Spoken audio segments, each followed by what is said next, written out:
क्या आप जानते हैं कि ऑन एन एवरेज हमारे दिमाग में एक दिन में लगभग 45,000 के करीब थॉट्स आते हैं और उनमें से 95%, जी हाँ, 95% जो होते हैं वो किसी काम के नहीं होते। So welcome to Ink and Mike by Monika.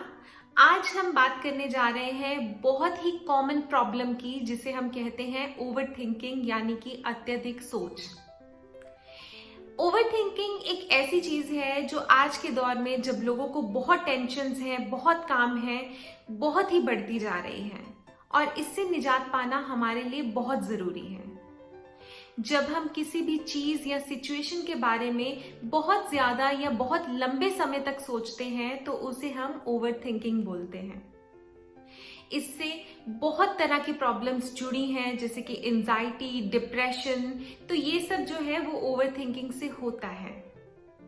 अब इसके बहुत से लक्षण हैं, उनमें से कुछ मेन ये हैं, जैसे कि नींद ना आना या आपको सर दर्द रहना और आप खुद को थोड़ा थका हुआ फील करते हैं, ये भी एक बहुत बड़ी समस्या है।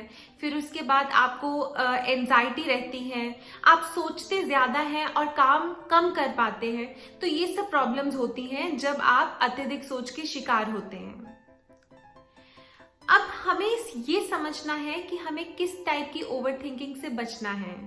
So guys, over thinking basically दो तरह की होती है, एक नेगेटिव और एक पॉजिटिव। पॉजिटिव का मोस्ट ऑफ द टाइम कोई नेगेटिव इम्पैक्ट नहीं होता है हमारी सेहत पे, या इसे हम एक प्रॉब्लम नहीं बोल सकते। इनफैक्ट इसे हम अपने अच्छे के लिए यूज कर सकते हैं। जैसे अगर आपका कोई एम है, आप उसके बारे में सोच रहे हैं, तो आप उससे कई सारी ऐसी चीजें डिस्कवर कर सकते हैं जो आपको उस गोल तक पहुंचने में हेल्प करें। मे बी आप उस चीज के बारे में सोचते सोचते कुछ अच्छा स्ट्रैटेजी बना लें कि आपको, जैसे सपोज आपको कोई पढ़ाई में कुछ आपको जॉब अच्छी चाहिए, तो आप सोचते सोचते समझ सकते हैं कि आपको अपना टाइम टेबल किस तरह से निर्धारित करना है। तो इसीलिए जो हमारी पॉजिटिव ओवर थिंकिंग है वो हमें कहीं ना कहीं हेल्प करती है आगे बढ़ने के लिए, और बेसिकली उसका कोई नुकसान नहीं होता।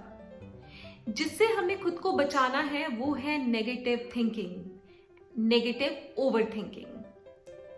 अब इसके बहुत सारे नुकसान हैं, तो हमें समझना है हमें इससे कैसे बचना है। तो आइए हम फटाफट से कुछ टिप्स दे देते हैं जो कि आपको बहुत हेल्पफुल साबित होने वाले हैं। तो सबसे पहले हम बात करेंगे नेगेटिव थिंकिंग को रोकने की। सबसे पहली चीज है खुद को बिजी रखना। जी हाँ, अगर आप व्यस्त रहते हैं तो आपके दिमाग में फालतू के थॉट्स जो है वो कम से कम आते हैं। और हम सब शुरू से सुनते आ रहे हैं कि जो खाली दिमाग है वो तो शैतान का घर माना जाता है। तो अपने दिमाग को शैतान का घर मत बनने दीजिए। आप अपने आप को किसी ना किसी चीज में इन्वॉल्व रखिए, जैसे कि आपका काम सबसे इम्पॉर्टेंट चीज। अगर वो नहीं है तो आप अपनी कोई हॉबी जो है, जो आपको पसंद है, उसको प्रैक्टिस कर सकते हैं। कई लोगों को सिंगिंग का शौक होता है, डांसिंग का होता है, कुकिंग का होता है, या आप चाहे तो कोई नई हॉबी क्रिएट कर सकते हैं अपने इंटरेस्ट के अकॉर्डिंग। इससे क्या होगा कि आपका जो भी खाली समय है वो भी पॉजिटिवली बीतेगा, ना कि नेगेटिव थॉट्स आपके दिमाग में आएंगे।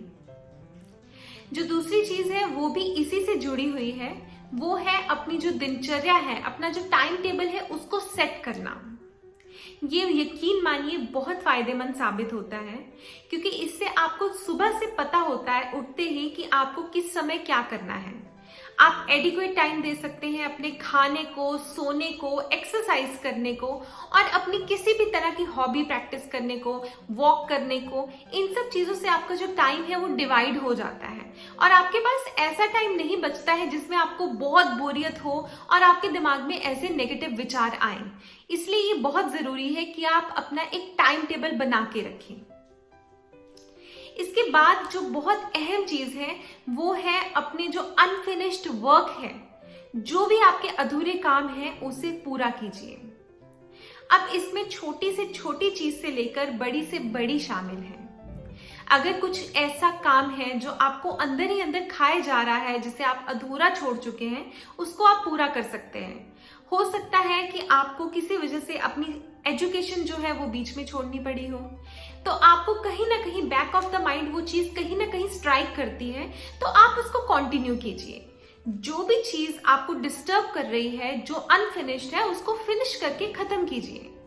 और छोटी एग्जाम्पल हम ले सकते हैं कि समझिए आपको पता है कि 3 दिन से आपका सिलेबस पीछे चल रहा है और आपको करना है, बट आप और एक्टिविटीज में भी व्यस्त हैं, तो आप थोड़ा टाइम निकाल के उसको धीरे धीरे कंप्लीट कीजिए।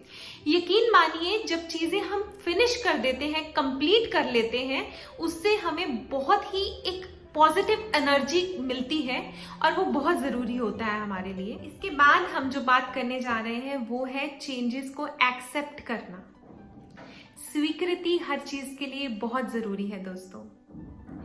कुछ ऐसी हमारे जीवन में घटनाएं हो जाती हैं जो बहुत अप्रिय होती हैं, हम नहीं चाहते हमारे साथ वैसा हो। अब उसमें किसी लव्ड वन की मौत भी हो सकती है, तो कई बार हम जो रियलिटी है उसको एक्सेप्ट नहीं करते, या हमारी लाइफ में कुछ भी चेंज आया है, जैसे समझिए आपने किसी एग्जाम की बहुत प्रिपरेशन की पर आप उसमें अच्छा स्कोर नहीं कर पाए या आप पीछे रह गए, तो आप उस चीज को एक्सेप्ट नहीं कर सकते। और फिर जब आप चीज को एक्सेप्ट नहीं करते तो आप उसके एंड रिजल्ट सोचने लग जाते हैं कि अगर इसकी जगह ये हो जाता तो ये ज्यादा बेटर होता, अगर इस तरह से नहीं और उस तरह से हुआ होता तो ज्यादा बेटर होता। अल्टीमेटली ये वैसी चीजें हैं जिनको हम बेकार की सोच कहते हैं, क्योंकि वो चीजें आपके पास्ट में हो चुकी हैं, उसको आप बदल नहीं सकते। हाँ, आप और फोकस करके उन चीजों को चेंज जरूर कर सकते हैं। इसलिए इस अपनी जो थिंकिंग है उसको चेंज कीजिए।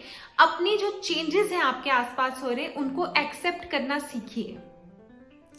इसके बाद अंत में हम जिसकी बात करने जा रहे हैं वो बेहद जरूरी है, और मुझे लगता है कि हर चीज से ज्यादा इंपॉर्टेंट जो है वो यही है। हम बात कर रहे हैं focus on living in present. देखिए, पास्ट आप चेंज नहीं कर सकते, फ्यूचर आप प्रिडिक्ट नहीं कर सकते, तो आपके हाथ में क्या बचा? प्रेजेंट। और प्रेजेंट ही एक ऐसा है जो आपकी जिंदगी बदल सकता है। आपको कुछ करना है, उसके लिए आप आज ही से प्रिपेयर कीजिए। आपको अपनी जिंदगी में आगे जाकर कुछ चाहिए तो उसके लिए आज से ही लड़ना शुरू कीजिए। हो चुकी चीजों को आप नहीं बदल सकते हो, ये बात सही है कि आगे क्या सिचुएशन आएगी हम नहीं जानते, बट हम अपनी तरफ से प्रयास कर सकते हैं, और वो प्रयास सिर्फ और सिर्फ प्रेजेंट में रह के ही हो सकता है। इसके बाद हम जो बहुत अहम चीजें हैं, जैसे कि आपको कोई शौक है, कुछ आप पहले करते थे, जैसे समझो हमारी बहुत ही ऐसे दर्शक होंगे जो मैरिड होंगी विमेन, तो वो अपनी मैरिज से पहले कुछ चीजें प्रैक्टिस करती थी, जैसे कि डांसिंग या कुछ भी है, उनको आप दोबारा डेवलप कर सकते हैं। जैसे कि हमने आपको पहले पॉइंट में बताया, अपनी हॉबी बना सकते हैं। फिर उसके बाद मेडिटेशन बहुत जरूरी है, प्रकृति से जुड़े रहना बेसिकली, इसमें मेडिटेशन भी आता है। फिर एक जो हमारी नेचर है हमारे आसपास, ये हमें एक बहुत ही पॉजिटिव एनर्जी देती है, और इसमें कोई भी दो राय नहीं है। आप अगर अपनी सुबह के 25 मिनट निकालकर सुबह सुबह बाहर वॉक भी करने जाएं किसी पार्क में या कहीं, तो आप यकीन मानिए आपकी हेल्थ में बेनिफिट तो आएगा ही, बट आप जो माइंड है उसको बहुत ही फ्रेश पाएंगे, क्योंकि आप नेचर से डायरेक्ट कांटेक्ट में आते हैं, तो ये बहुत जरूरी है। तो ऐसी बहुत सी चीजें हैं जिन्हें हम अपनी जिंदगी में लाके अपनी इस ओवर थिंकिंग की समस्या को दूर कर सकते हैं, क्योंकि ये बहुत ही ज्यादा बुरी चीजों को निमंत्रण देती है, जो कि हमें बिल्कुल नहीं चाहिए। तो मैं उम्मीद करती हूँ आपको आज की वीडियो अच्छी लगी होगी। आप हमें अपने सुझाव जरूर कमेंट सेक्शन में दीजिए, और अगर आपके पास ओवर थिंकिंग से लड़ने का हमसे भी बेहतर तरीका है तो हमें जरूर बताइए नीचे कमेंट्स में। तब तक के लिए मैं आपसे इजाजत लेती हूँ। प्लीज हमारी वीडियोस को लाइक करते रहिए, शेयर करते रहिए, कॉमेंट करते रहिए, और प्यार हमें अपना देते रहिए।